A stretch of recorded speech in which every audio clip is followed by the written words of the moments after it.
Cambodia-Thailand border clashes. Civilians flee as fighting continues. Imagine waking up to the sound of explosions and gunfire, forced to flee your home with nothing but the clothes on your back. This is the harsh reality for thousands of Cambodians living along the border with Thailand, where clashes between the two countries have been raging for 3 days. The situation is dire, with over 30 people killed and dozens more injured, and it's only getting worse. But here's where it gets controversial. Both sides are trading blame for who started the violence, and it's unclear what the end goal is.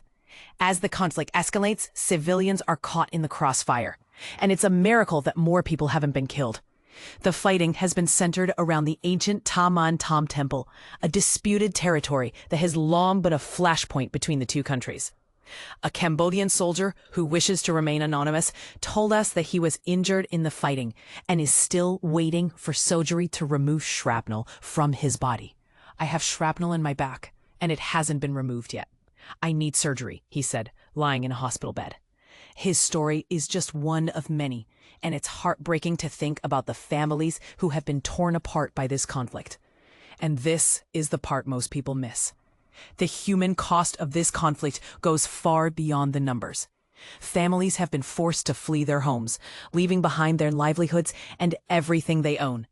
Cheng Diab, a displaced Cambodian villager, told us that she had to leave her home with her children and is now sheltering in a primary school. "I miss my home," she said. "If the shooting continues, we'll keep moving. We don't know when it's going to finish." The situation is desperate, and it's clear that something needs to be done to stop the violence.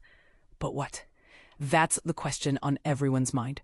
As the international community watches, it's hard not to wonder what the end game is. Is it a matter of territory? Or is there something more at play? The answer, much like the conflict itself, remains unclear. But one thing is certain. The people of Cambodia and Thailand deserve better. They deserve peace, stability, and the chance to live their lives without fear of violence.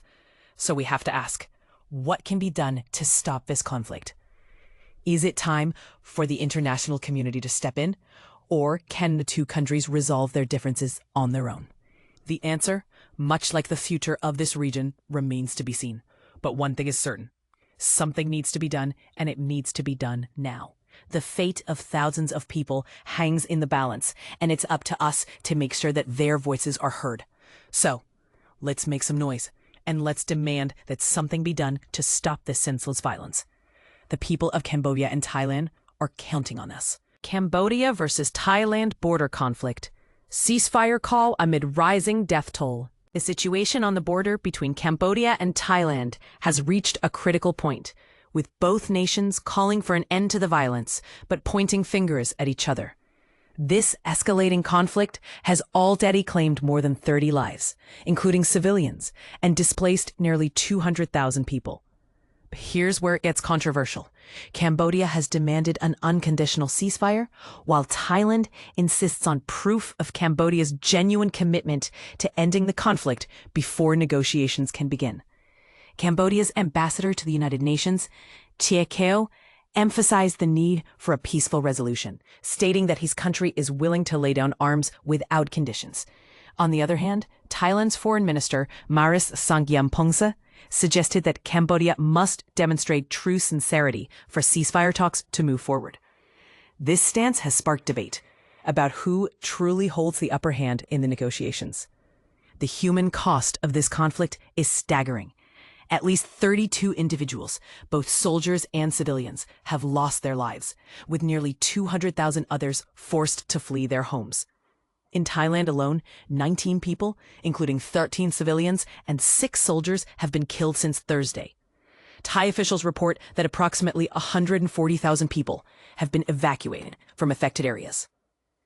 Cambodia's defense ministry reported 13 casualties, comprising 8 civilians and 5 soldiers, with over 35,000 people displaced. The fighting has intensified, spreading to 12 locations along the border. Taiwan's acting Prime Minister, Phumtham Wechayachai, warned that the clashes could escalate into full-scale war, noting the use of heavy weaponry in recent engagements. Both countries have leveled serious accusations against each other. Thailand claims that Cambodia fired into civilian areas and evacuated villages within the range of any rockets, while Cambodia accuses Thailand of using cluster munitions, which are banned in many parts of the world due to their indiscriminate impact on civilians. Thailand has not commented on these allegations. Despite the severity of the situation, Thailand's foreign minister stated that third-party mediation is unnecessary, even as regional and global leaders have called for an immediate ceasefire. Malaysian Prime Minister Anwar Ibrahim, who leads the Association of Southeast Asian Nations, ASEAN, offered to facilitate talks between the two nations. The United States also urged an immediate halt to hostilities, protection of civilians, and a peaceful resolution. The roots of this dispute trace back over a century, originating from the demarcation of borders following France's occupation of Cambodia. Sporadic clashes have occurred over the years, leading to casualties on both sides. Tensions escalated sharply in May after a Cambodian soldier was killed in a clash, pushing bilateral relations to their lowest point in more than a decade.